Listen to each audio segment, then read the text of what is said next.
Time Management for Students by Dr. Vijay Agarwal. Chapter number 6, The Art of Stealing Time.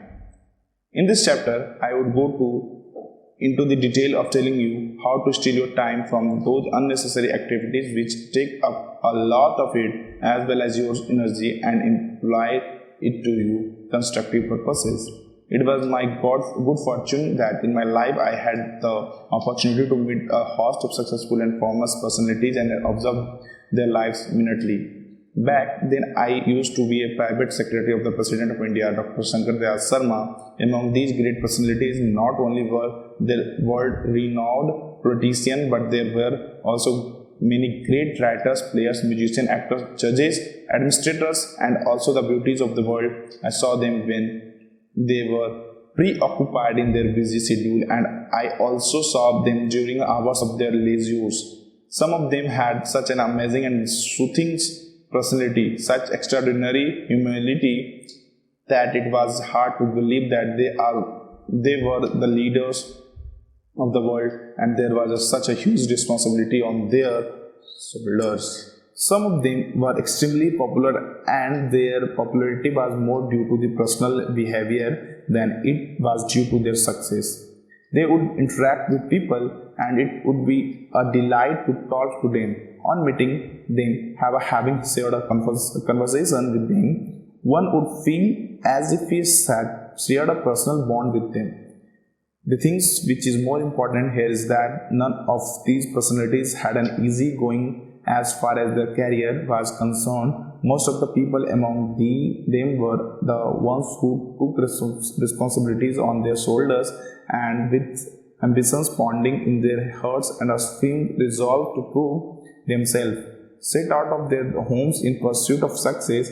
I would often wonder how it was possible for these people to go through such challenging circumstances and still be so successful. After all, we all have the same amount of time at our disposal trying to figure out of the answer to the question. I tried to interact with many successful people, and it's from here that I derived the inspiration to share with you the technique and practice that I discovered. One thing that I almost missed is that I found all these people also were always a sort of time. Despite of them fact, they would extract time for themselves, for all the things which matter to them, and also for others. And interesting things that I noted was none of them was abundant in time, and none of them had a vast reserve of time.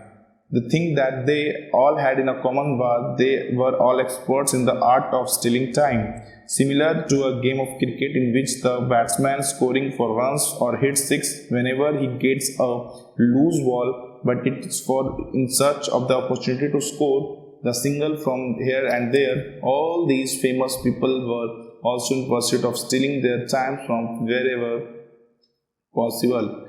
This would help you to understand why I explicitly use the term stealing to describe their behavior. So now I move forward to telling you about the various techniques through which you can steal your time. It is for you to decide which technique suits you the best. One of the problems that a student of mine faced was that he had traveled 2 hours every day by bus.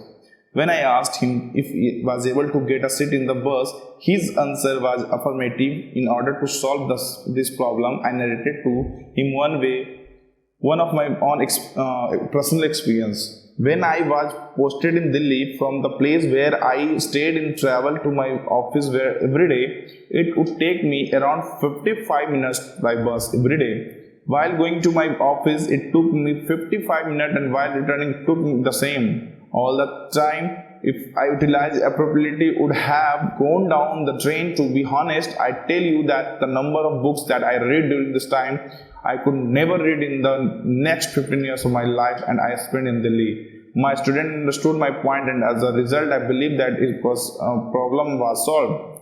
The main principle behind my concept of stealing time is that whenever and wherever whatever amount of time you get, no matter how small it is, you should utilize it the fullest. And here it is understood that if you are willing to utilize every bit of your time to the fullest, you need to be well prepared in advance. Before going to somewhere, you need to think that wherever you would get some time in access out of the ordinary schedule.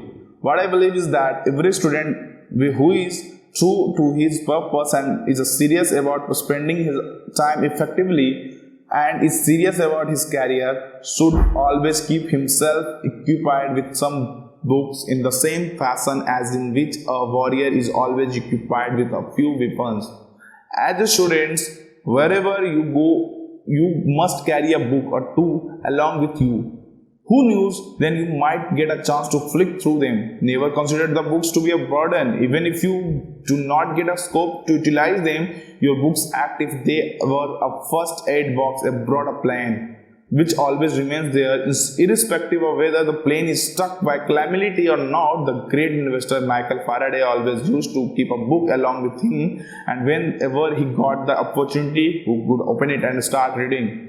According to me, you should divide your daily task in 2 or 3 parts. In the first part, you should include those activities which take comparatively longer take it.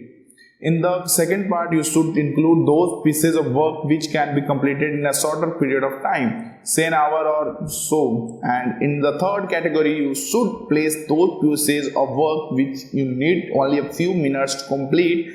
After dividing your time in such a fashion, make it a practice to finish all these pieces of work which have been categorized in the third division, the time you get between 2 chunks of major tasks. In this way, you wouldn't have to devote time separately into these small chores. This concept was revealed to be through a letter from one of the most popular ministers of India. The letter was just a single line, which is had written to me from an airport in Brazil. The letter left me astounded and has never since before once he greatest treasure of my life. The letter helped me to understand that even in his busy schedule, the minister had a few minutes to spare a thought to me, and how he utilized that short span of time to write me a letter, which through was just a single line, but loaded with wisdom and meanings. Often when I travel in a bus, I would not get a place to sit. As a result, I am unable to take my books. My question here was if it was justified that I could not take out my books since I couldn't get a seat, but did it also forbid me from thinking? The answer was, of course, negative. So what I did was, while standing in the bus, I could allow my mind to wander and collect thoughts and data that I would help me to construct the blueprints of the article that I wrote.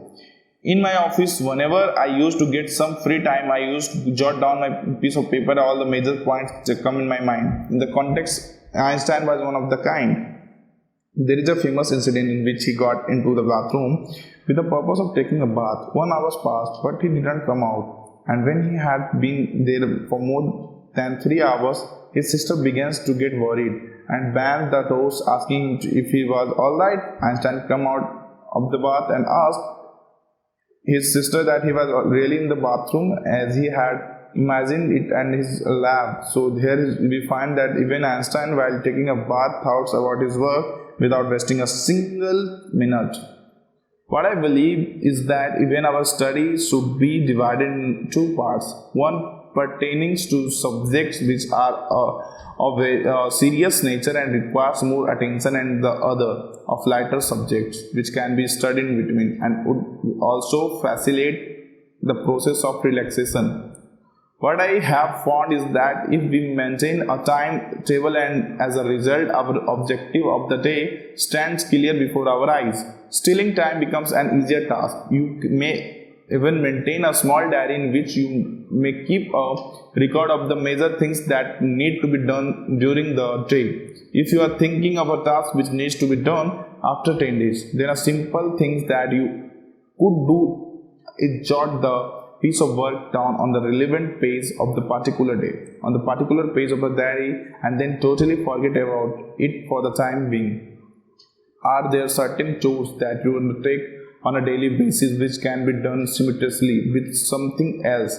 If there are, then identify these chores and club them with such tasks. For example, you could have your meal while watching TV. In this way, not only you finish your meals but also entertain and reorganize yourself. Similarly, if you have a habit of listening to the early morning's news, you can do while grooming yourself of the day simultaneously. In this way, you could double the amount of time which is available to you. The great administrator and military concluder Julius Caesar used to often utilize the time by writing letters while his men and his generals rested in the front comforts of their beds. Similarly, you may constantly remind yourself about the benefits of utilizing your time whenever you see the other people wasting their time in unnecessary activities. The process would just work as a reminder for you and would inspire you better to manage your time judiciously. There may be numerous ways and techniques through which time can be stolen in such a way. When you should seriously think about it, you would come up with many such techniques yourself.